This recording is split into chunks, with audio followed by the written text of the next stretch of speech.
Looking for a car to suit your active and fun lifestyle? Well, this is what Volkswagen hopes is for you. Okay, I should probably explain the title of this a little bit more. Essentially, because I'm so fast to edit these videos, by the time I'd finish filming, versus you being able to watch it now, Volkswagen have decided to stop selling the Caddy Beach. So, yeah, you know, just... This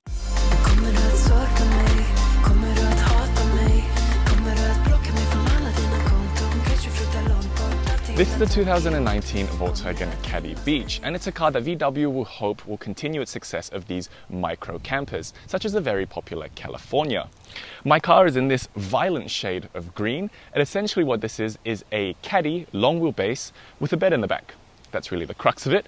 There is slightly more to the picture. There is a tent that attaches to the tailgate, also a table and 2 chairs. There are also blackout curtains for extra privacy and extra storage. And what I'm going to try to do for you now is demonstrate all of that. Right, I haven't done any of this before. I haven't deployed the tent or opened the bed. You're going to see firsthand just how difficult or easy it is. Volkswagen say it will take a few minutes. Let's see about that.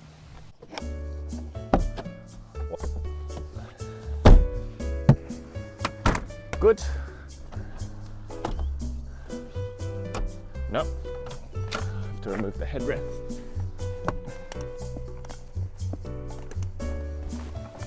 Is there a clip?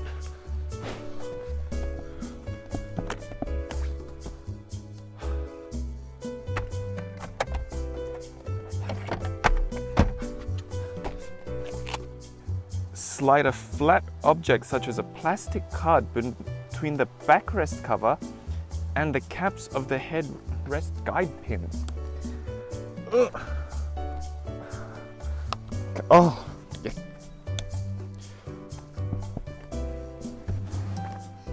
Come on. Oh, there's a pin. Yes. Oh.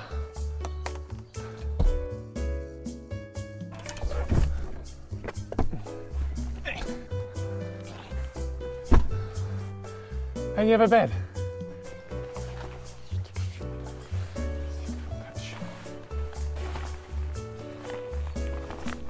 Ah. Okay.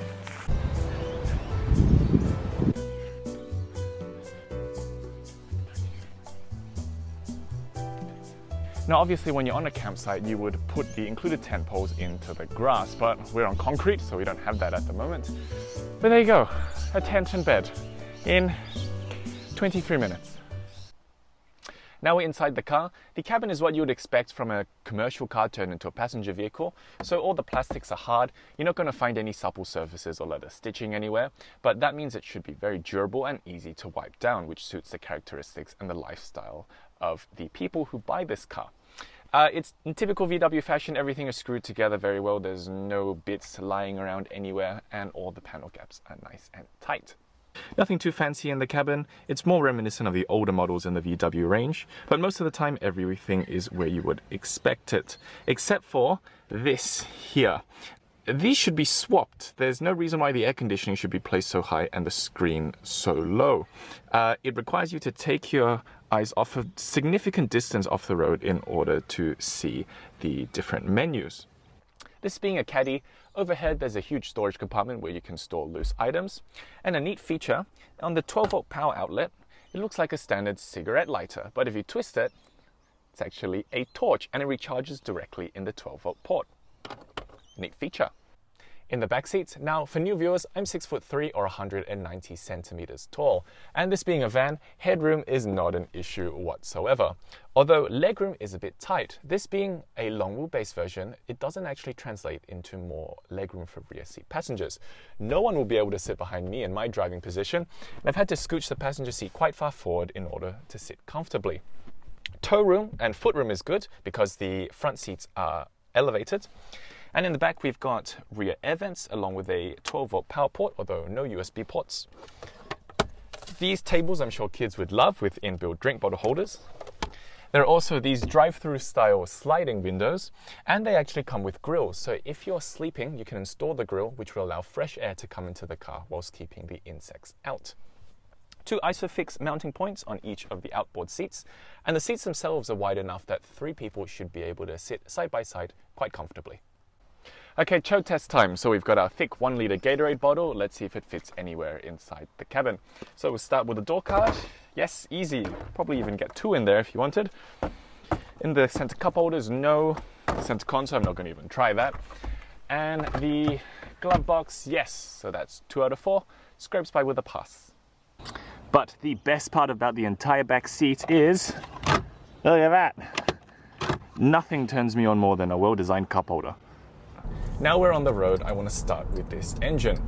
When I first realized it was only going to be a 1.4 litre unit powering this entire car, I was kind of worried. And my worries were sort of validated. 92 kilowatts for a car over 1.6 tons isn't quite enough. Thankfully, there is 220 Newton meters of torque because it is turbocharged. And once the turbo kicks in, it's got some decent go. But it runs out of breath quite quickly. And keep in mind, this is just with me on board. If you had extra passengers and their luggage, the engine would begin to struggle. This 1.4 litres also doesn't have the high output like the 110 kilowatts like the Golf and some of the lower end Audis have. It's the lower output version as well. Also, for the most time I've had this car, I've driven it in sports mode. Thankfully, Volkswagen have updated their sports mode on the DSGs through the years. Before, it was pretty much undrivable because it would hang on revs way too high. Nowadays, it's much better. You can drive it day to day. It just keeps it generally 1 gear lower than it would in drive. Another thing that impressed me is just how little vibration there is in the cabin. I'm currently idling, the engine is on, and you cannot feel it at all. When I first picked up the Caddy, I started the engine and I didn't actually realize it was on. I tried starting it. Again, I'm really surprised for a commercial vehicle. In terms of safety features, you have dynamic radar guided cruise control. There's also driver attention warning, a rear parking camera, and also rear sensors. Although I really would have appreciated blind spot monitoring.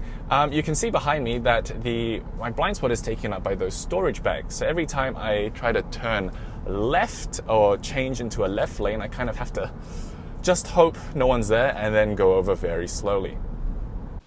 So what are my thoughts on the Caddy Beach? Well, throughout my time with the car, I've tried to piece together what type of customer would purchase it, and I'm having a bit of difficulty doing so. On one hand, it is a standard car length. It is based off the Caddy long wheelbase, as we mentioned before, so it could easily be your daily driver. And the tent and bed combination at the back makes getaways and weekend trips pretty simple. The thing is, this being only front-wheel drive, there's only so far you could venture off before you get into trouble. And because it's so small, you really only be sleeping in the car. There are no cooking or toilet facilities anywhere. What do you think of the car? Let us know in the comments. And make sure you're subscribed and hit the bell to be notified when we upload. As always, drive safe, and I'll see you in the next one.